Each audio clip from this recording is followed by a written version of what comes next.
What do you think has made the movie so successful? Well, one thing I know is that Nancy Meyers takes a lot of time in trying to make sure that it's right. And so that's in the writing and the research and the directing and the execution, the editing, and she's what you'd call a stickler for every little detail.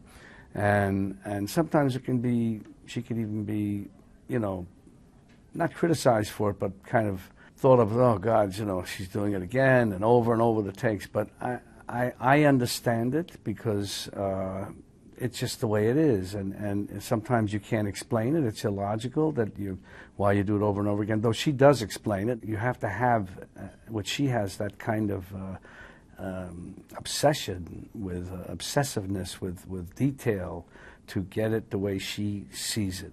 And even seeing the movie through as far as the way it's presented to the public, as far as the poster, the ads, everything, that's very important.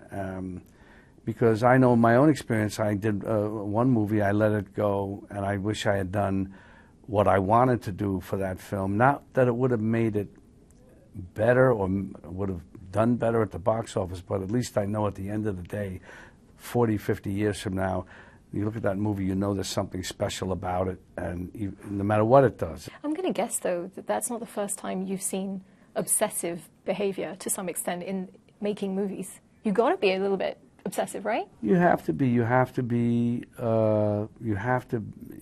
a lot of, like, with Scorsese, Marty, I always admire how he has to deal with the pressure of making a movie.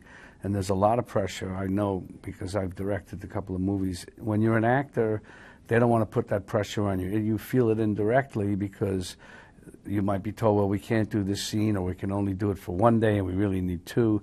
So it can impact on you in that sense. But the director really bears the brunt of all the pressure. He bears the pressure. You mentioned that there was a movie you'd done that you thought maybe you wish you'd done it differently. Which movie was that? A Bronx Tale. Well, I directed it. I had a